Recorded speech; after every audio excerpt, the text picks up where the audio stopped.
né? O Iemanjá foi beata, Iemanjá, uma honra estar dessa mãe, né?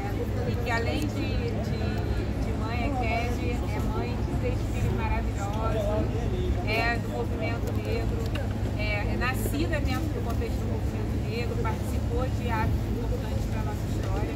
Eu não vou falar muito porque a gente está aqui para escutar ela. E aí é só apresentar e agradecer a todo mundo que ficou e vamos iniciar Primeiramente, eu quero falar que é uma emoção estar aqui com vocês, né? Ser ouvida por vocês.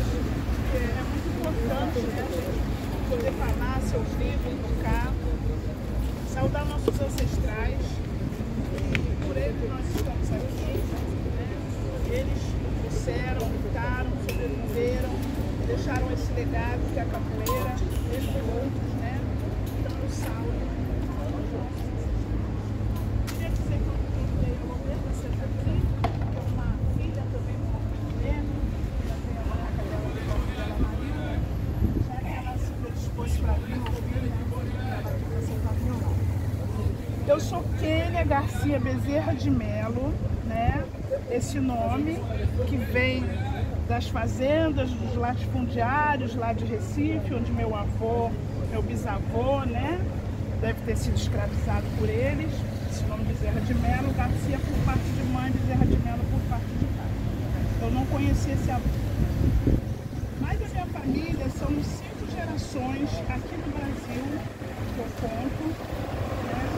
E 5 gerações, eu posso dizer, de militantes, lutadores pela nossa resistência, pela resistência da nossa cultura, pela resistência do nosso saber, pelo respeito.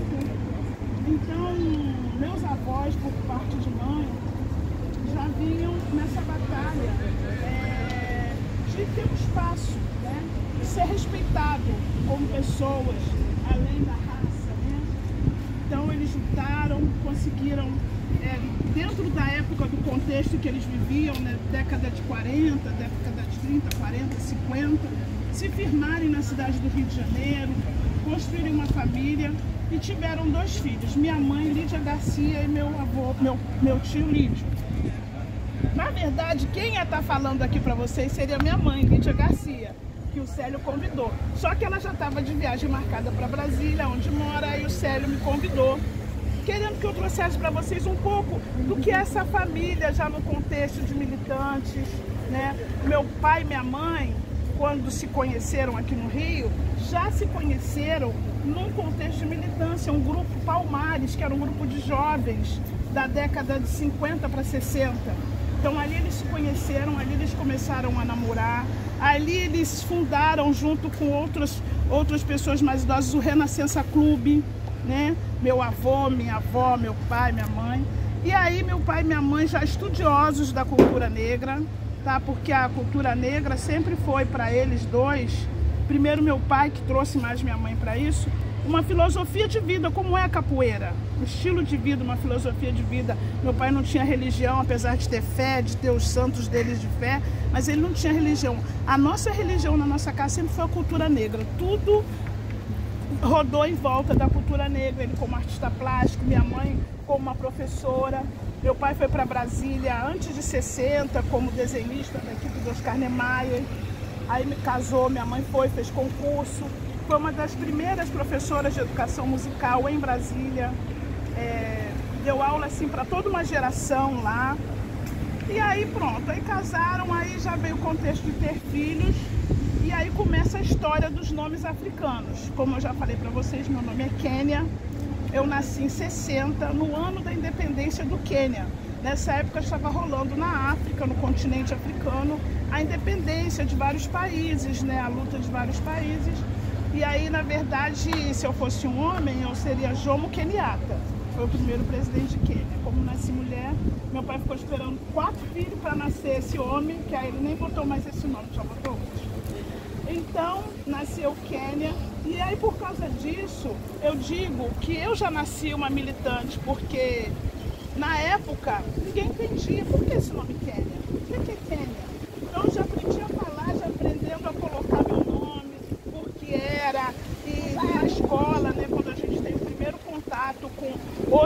comunidades, que a gente conhece o racismo, que a gente conhece a diversidade, né? Então, sempre meu pai falava, não aceita apelido, seu nome é Kênia, então tem que chamar de Kênia. Aí, depois nasceu minha irmã Mali, foi também na época da independência do Mali. Depois veio Luena, minha irmã Luena. Então, sempre eles pesquisando para colocar nomes africanos nos filhos. E aí, quando a Luena nasceu, aí as pessoas já começaram a chamar atenção. E as pessoas já começavam a pedir para eles nomes africanos, alguns amigos perto, né? Alguns amigos aqui do Rio. E depois de Luena veio os gêmeos, aí meu pai teve finalmente filho homem, que ele tanto esperou. Aí veio Ialê, né? E Kwame. Foi de Kwame Nkrumah, aí veio Ialê e Kwame. Ialê é a mulher preferida e o Kwame Nkrumah. Aí completaram os 5 filhos, né? Então, aí daí eu já passo. Eles moravam em Brasília. Em Brasília eles também constituíram o Movimento Negro de Brasília, várias instituições, o CEAP, Centro de Estudos Afro-Brasileiros. A minha mãe, já como professora, ela já levava a cultura negra para a sala de aula. Não existia lei, não existia nada disso, mas ela levava cachixi, ela levava berimbau, ela fazia bandinha, ela construía instrumento com os alunos, cortava cabo de vassoura para fazer, levava cabaça para fazer cachixi, chequerê. Então ela já implementava essa cultura. E ali lá eu fui vivendo minha adolescência, e vim para o Rio de Janeiro. No Rio de Janeiro eu me formei como assistente social. Já comecei a ter 2 filhos, já com 19 anos. Aí tive meu primeiro filho, que é o Aori, que alguns de vocês devem conhecer, que é do hip hop. A gente mora aqui na Lapa há mais de 30 anos, né? O Aori é filho de um africano já falecido, o nome dele é Anwori Anaga, que era o nome tribal do pai dele na África, mas depois, com a vida, Anwori resumiu o nome dele em Aori, mas o nome dele é Anwori Anaga. Depois eu tive a Iná, né? Que também é do rap, agora está fazendo uma carreira de DJ, mora lá em Búzios com o marido, o Baquira Presidente, e a minha netinha Nandi. Então essa tradição passou dos filhos 5 para os netos. Eu tenho a Ori, a Iná e o Darayá, que é a minha caçula, que é artista plástica também, né? E a luta contemporânea da Yalodê, né? E ela é artista plástica. A minha irmã, Mali, teve uma filha só. Mali já foi pro Orum e ela teve a Isha. A Isha mora em São Paulo, é modelo, é DJ, né? A minha irmã Luena teve 2 filhos. Laiotunde, que é um estudante da UERJ, Sociologia, e o Caleb, que é o caçula dela. A Ialê teve 2 filhos, Rodari e Amina. O Rodari também é músico, mora em São Paulo, está lançando agora um novo disco. E a Amina, que é DJ junto com a Isha. E o meu irmão caçula teve 3. Esse daí não botou nome africano nenhum dos 3. Homenageou a família. O primeiro, João Marcelo, que homenageia a família da mãe. A Isabel, que homenageia minha avó, mãe da minha mãe. E a pequenininha Amanda, que é o amor ali da caçula da família. E as minhas netas também têm nome africano. O Anwori teve uma filha, botou Alia. E a Iná tem uma filha que é Nandi. Então, essa tradição, ela nada mais é do que a gente manter a nossa história viva, né? Uma forma da gente manter a nossa história viva, uma forma de chamar atenção às pessoas que a gente tem história. Porque a nossa história, ela é uma história negada, né? Não ensina na escola. Apesar da lei já ter quase 20 anos, não sei, a história ainda é negada. Então foi a forma que eles acharam de manter a história viva, de trazer essa permanência da história. Aí hoje eu vivo aqui no Rio, eu sou assistente social de formação, como eu falei, pratiquei capoeira, pratiquei na faculdade, conheço o Célio há mais de 30 anos e depois, por causa de tendinite, filhos e vida, eu tive que parar. O meu primo, Rodrigo, filho do meu tio, ele levou a capoeira para a Dinamarca. Ele é o Malungos da Dinamarca, né? Ele tem lá, então ele vive lá, já tem 3 filhos lá e tem o grupo de capoeira dele lá. Meu irmão Kwame também praticou capoeira, é um educador físico. Então essa é a nossa história de vida. É uma história de uma família militante, de uma família que sobrevive como todas as famílias negras aqui no Brasil, mas com essa garra de manter a cultura, de manter a tradição, né? Depois eu entrei para o candomblé, conheci Mãe Beata, conheci o candomblé já adulta. A gente não tem história de religião dentro da nossa família, de criança. Tem costumes, né? Costumes de algumas festas de igreja. Minha mãe fazia evento de Cosme e Damião, porque tinha os filhos gêmeos, né? Então tinha alguns costumes assim. E é isso que eu quero trazer para vocês, assim, essa forma que a gente, meus pais, meus avós, eu escolhemos. E aqui no Rio, eu não tive saída, eu vim para o Rio com 17 anos. O primeiro chão que eu pisei já foi o IPCN, que é o Instituto de Pesquisa da Cultura Negra, né? E lá eu já comecei minha atividade como militante, o IPCN era muito novo. Do IPCN a gente sentiu a necessidade de entrar para um movimento feminista. E eu e outro grupo de mulheres, assim como a mãe da Yalodinha, a Nailda, que está ali, nós tentamos ingressar no movimento feminista branco. Aí nós vimos que não tinha espaço para nós, que a luta delas era uma, não englobava a nossa luta de mulher negra, entendeu? Enquanto elas estavam lutando por melhores condições de trabalho, a gente ainda não tinha nem acessado o mercado de trabalho.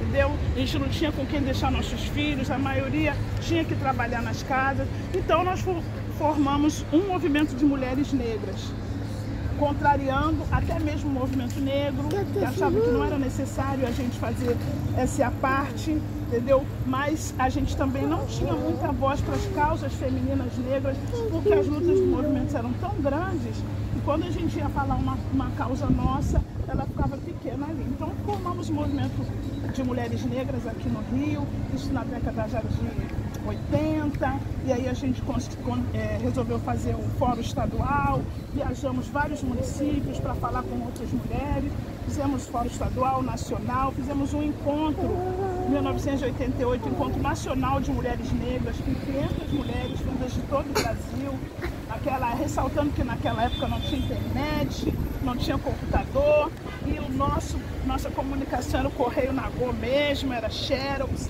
era bicicleta para ir para lá, e a gente ia para a Câmara dos Vereadores para falar no telefone, para usar o telefone, e tinha uma lista assim para ligar, e a gente não tinha condições de ligar das nossas casas. Então nessa época a gente ainda tinha alguns parlamentares negros, tinha Jurema Batista, Edson Santos, vários parlamentares, e eles cediam, às vezes davam fichas de telefone para a gente ir para o orelhão para fazer as comunicações e chamar o movimento para as reuniões, e as coisas aconteciam. Então, então essa já é a minha história como militante, e minha mãe lá em Brasília, com os filhos, eu como mais velha vim primeiro. Chegou atrasado, Então é isso, eu vou dar agora uma paradinha para ver se vocês querem falar alguma coisa, perguntar alguma coisa, e a gente pode continuar. A história é muito longa, né? Viajamos o Brasil, fomos para a Bahia várias vezes, fizemos o segundo Nacional, foi aqui em Valença, no Rio de Janeiro. Uma cidade assim que era o berço, assim, foi formada por muitos escravizados, né?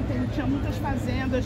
Quando a gente chegou em Valença, aquelas 500 mulheres chegando na cidade, a cidade parou, ninguém entendia nada. Da onde saiu tanta mulher preta de turbante, de roupa, de bandeira, de coisa. Você já não percebeu? Não. Aí paramos a cidade, fizemos nosso encontro no Hotel dos Arquitetos, lá em Valença. Depois o segundo a gente fez na Bahia. Foi no Sesc, lá em Piatã. O baiano aqui é quem, professor? Já saiu? Eu acho que é Piatã. Sesc de Piatã, fizemos o segundo encontro, depois o terceiro foi em Belo Horizonte. E aí depois, por causa da situação do Brasil política, a gente teve que dar uma paradinha com os encontros. Então essa é a minha história como militante. Hoje eu sou aposentada, meus 3 filhos, cada um tem a sua casa. E eu moro nas redes sociais, podem me procurar por lá. Moro aqui na Lapa a gente levantou o hip hop, eu junto com meus filhos, né? A Lapa era uma zona boêmia, mas já morta, quando a gente veio morar aqui há 32 anos atrás. Então a gente começou a se encontrar na rua e bater papo e conversar, e o rap começou a crescer nos Estados Unidos. O Amorim começou a se envolver, aí foi para a Cidade de Deus, conheceu os meninos do rap de lá e começou a formar, e foi a Batalha do Real. Então é uma história muito rica de cultura, de gerações, né? E eu acredito que não para por aí, né? Não para por aí porque as formas vão se modernizando, mas a nossa causa ainda continua, né? A causa antirracista, a causa anti todas as formas de preconceito, a nossa inserção na política, as mulheres negras ocupando espaço político na sociedade, o povo negro ocupando. A gente agora entende que só nós podemos falar da nossa causa, né? Nós temos que falar da nossa causa. Então, é isso mais ou menos que eu tenho que passar para vocês, que a capoeira como filosofia de vida está totalmente dentro disso que eu estou falando, dessa história, né? É uma cultura inclusiva, né? Nós não somos fechados na nossa comunidade negra, nós estamos abertos, porque a nossa luta antirracial é uma luta de todos, né? A gente apenas quer contribuir com essa luta, quer mostrar que ela é real, que ela existe, e ver vocês aqui como o menino falou no final da roda, é uma sensação de missão cumprida, apesar da luta não ter ainda acabado. Mas a gente tem essa sensação de missão cumprida porque a gente está passando toda hora o bastão, novos guerreiros, novos militantes, novos conquistadores estão vindo a cada hora, né? Não sei se um dia a gente vai poder falar assim, não sei quando será, mas a sensação é essa, né? Está podendo passar esse bastão aí. E aí é isso. Obrigado por me ouvirem, tá? Obrigado por estarem com essa atenção, esses olhinhos assim tão lindos. Filma esses olhos brilhantes aí, lindos. Eu não sou uma palestrante, só estou conversando. E é isso. Obrigado, tá?